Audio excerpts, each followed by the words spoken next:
All right, so you wanted to understand the Paraguayan War, a conflict that's often overlooked, but with consequences that still resonate today. Yeah. Well, It's captivating, this war. yeah. It wasn't just a regional squabble. It had like a ripple effect that impacted international relations and even like shaped the way we think about war and its consequences. Yeah, and to really understand the conflict, Yeah, we need to set the stage, right? absolutely. So you have the Chaco region, Oh, yeah. this vast and sparsely populated plain that stretches across parts of Bolivia and Argentina. And then on the other side, you have the eastern region, nestled between the Paraguay and Paraná rivers. Mm-hmm. This is where most Paraguayans lived, in a semi-tropical area originally inhabited by the Guarani people. Their influence is key here. Even before Europeans arrived, the Guaranis were using the Paraná River system for communication, which, foreshadows just how crucial waterways would become in the coming conflict. It's like their understanding of the rivers gave them an advantage, almost like a blueprint for the future. But then the Europeans arrived, and things got complicated, to say the least. I was struck by the story of Alejo Garcia. Imagine the audacity of this guy.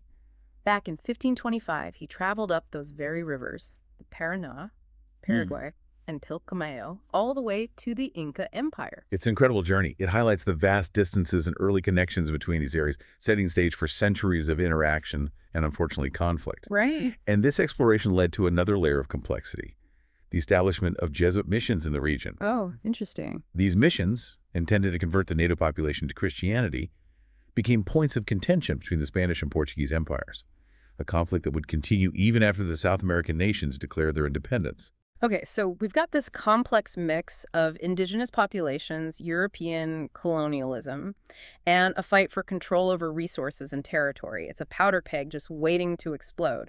And then in 1811, Paraguay throws another log on the fire by declaring its independence. The timing here is fascinating. They declare independence a year after the provinces of the Rio de la Plata rebelled, which actually worked in their favor. Right, because the Spanish troops couldn't easily access Paraguay via the river system, thanks to the ongoing rebellion. Right. It's a perfect example of how geography shaped the country's destiny. But independence doesn't necessarily mean stability, does it? Enter José Gaspar Rodríguez de Francia, Paraguay's first dictator. He ruled from 1814 to 1840, and his style was, shall we say, a bit iron-fisted. Yeah. His rule was marked by isolationist policies and a tight grip on power. Partly this was due to his personality. But there's another crucial factor here, the ongoing issues with access to the Paraná River. So it's that river again, that lifeline to the outside world. Control of the Paraná becomes a recurring theme in this story, almost like a character in its own right. And it continues to be a problem for Francia's successor, Carlos Antonio López, who ruled from 1840 to 1862. López wanted to modernize Paraguay, bring it into the modern world, but he faced constant challenges, largely because Argentina controlled navigation on the Paraná and Rio de la Plata, especially under Juan Manuel de Rosas, a powerful caudillo. Caudillo. Yeah. For our listener who might not be familiar with the term, it essentially means a powerful regional leader, often with a strong military backing.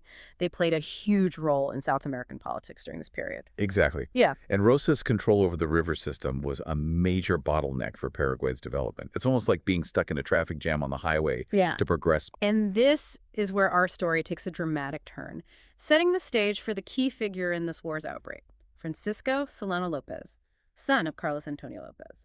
Born in 1827, Solano López was sent to Europe in 1845. He came back with big ideas, especially about modernizing Paraguay's military. This wasn't just a whim, though. Solano López believed that a strong military was the only way for Paraguay to survive, being sandwiched as it was between powerful neighbors like Brazil and Argentina. He was obsessed with the idea that Paraguay needed to be ready to defend itself. It's like he saw the writing on the wall, sensing the potential for conflict brewing on the horizon. But here's the thing. Paraguay's dependence on free transit through the Rio de la Plata, which was controlled by Uruguay and Argentina, made them incredibly vulnerable. It's like having your lifeline controlled by someone else, and that's never a comfortable position to be in. And to make matters worse, in 1862, when Solano López became president, the political landscape was shifting dramatically. In Argentina, you had Bartolomé Mitre taking power, consolidating Buenos Aires' dominance. And in Uruguay, Bernardo Prudencio Barro was enacting modernization policies similar to López's, focusing on international trade, particularly with Great Britain.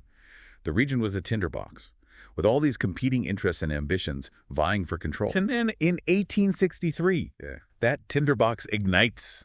Exiled Uruguayan leader Venancio Flores, backed by Argentina's Mitre, invades Uruguay. Brazil, never one to miss an opportunity to exert its influence in the region, saw a chance to shape Uruguayan politics and intervene in support of Flores.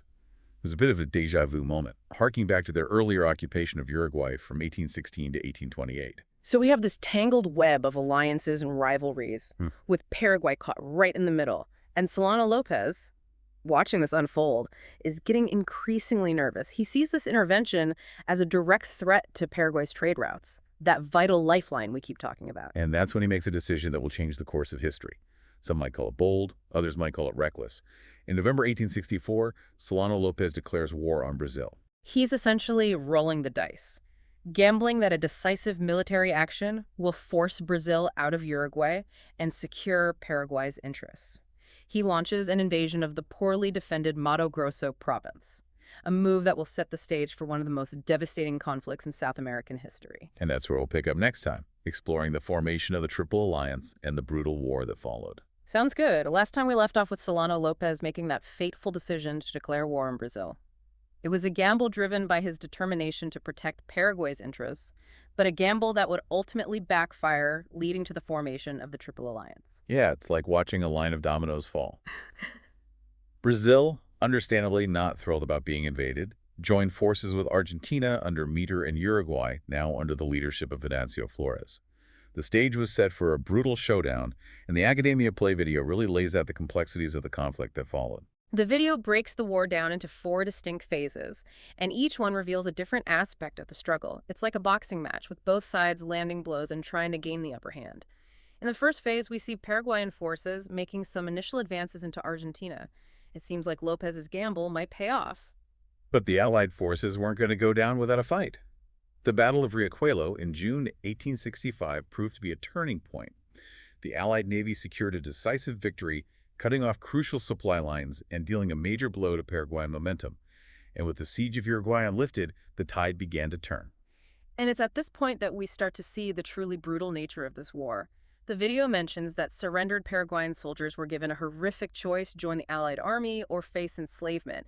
It really underscores the desperation and the lack of mercy that permeated this conflict. It's a sobering reminder that war rarely has any winners. It's a descent into brutality and suffering, and the Paraguayan War is a stark example of that. As the war entered its second phase, Lopez made a strategic retreat to the Humaitá fortress. This stronghold on the Paraguay River was a crucial defensive position, but it also highlights the importance of waterways in this conflict. It's that lifeline again, isn't it? Control of the rivers determined who could move troops, supplies, and ultimately who had the advantage. And the struggle for Humaitá was a bloody one. The Allies, while ultimately victorious, faced fierce resistance. The Battle of Tuyuti in May 1866 was a major victory for the Allies, but it came at a heavy cost with thousands of casualties on both sides. And just a few months later, in September 1866, the Paraguayans surprised everyone with a victory at Curupati, repelling a much larger Allied force. It shows that even in the darkest moments, there were flickers of hope and defiance for Paraguay. But those flickers were fading fast. The fall of Humaitá in July 1868 marked the beginning of the end for Paraguay. It was a crushing defeat, and with the Allied forces now under the command of Brazilian General Duque de Caxias advancing towards Asunción, the situation looked dire.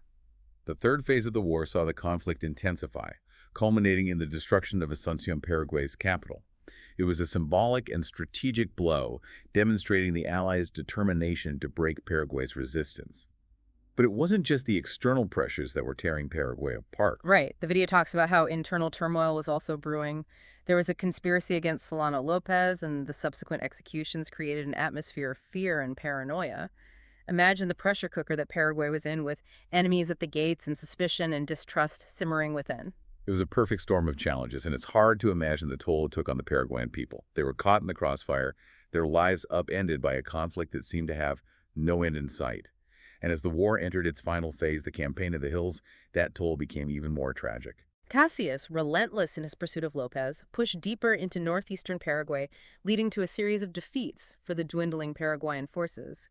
What struck me in the video was the emphasis on the fate of the Paraguayan troops, many of whom were barely teenagers, even children.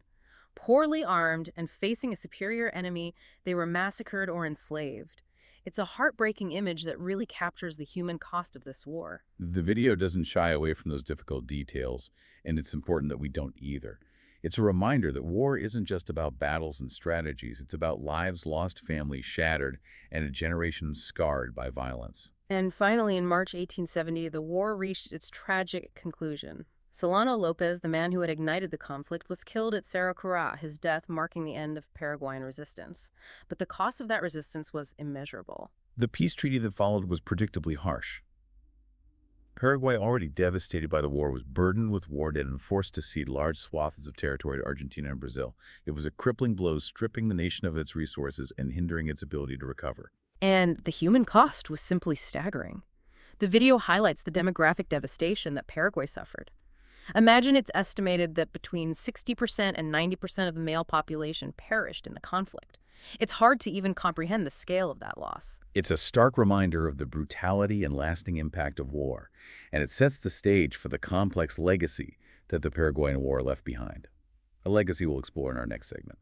Okay, so we've journeyed through this tumultuous landscape of the Paraguayan War, witnessing its devastating impact on the nation and its people, but, as the Academia Play video emphasizes, the ripples of this conflict extend far beyond Paraguay's borders. Oh, absolutely. This war, seemingly isolated in the heart of South America, actually had a profound impact on international relations, raising questions about the very nature of war, conquest, Yeah. and the balance of power. Yeah, one of the things that really stuck with me was the debate in Argentina regarding the war's justification. President Sarmiento's famous statement, "Victory does not give rights." It's a powerful indictment of conquest, even in the face of victory. And it's an idea that resonated across the Americas, and indeed the world. Think about it.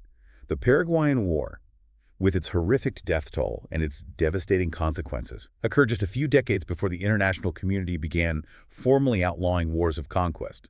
First in the Americas in 1889, and then globally in 1945 with the establishment of the United Nations.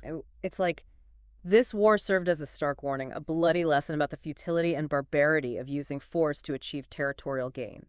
And it makes you wonder about Solano Lopez's role in all of this. The video presents a nuanced view of him, acknowledging both his initial portrayal as a hero in Paraguay and the later theory suggesting external manipulation, particularly from Great Britain, which had interests in the region's cotton trade. Right. It reminds us that history is rarely black and white. Leaders, especially those who wage war, are complex figures with a mix of motivations, ambitions, and perhaps miscalculations. Unraveling those motivations requires a deeper understanding of the context, the pressures they faced, and the choices they made. Yeah. For me, the most enduring takeaway from this deep dive is the sheer human cost of this conflict. The demographic devastation in Paraguay is almost impossible to grasp. Entire generations wiped out, families shattered, a nation's future irrevocably altered. It's a sobering reminder that war leaves scars that run deep, impacting not just the physical landscape, but the social fabric, the cultural identity, Yeah. and the collective memory of a people. The Paraguayan War might be a relatively obscure chapter in history for many, but its lessons resonate even today. So to our listener, we leave you with this thought. As we navigate the complexities of our modern world, with its own share of conflicts and challenges, remember the story of the Paraguayan War. Let it serve as a reminder of the devastating consequences of unchecked ambition, the importance of understanding history from multiple perspectives, and the enduring need to seek peaceful solutions to international disputes. Because victory, as Sarmiento so eloquently stated, does not give rights. It only leaves behind a legacy of pain and loss.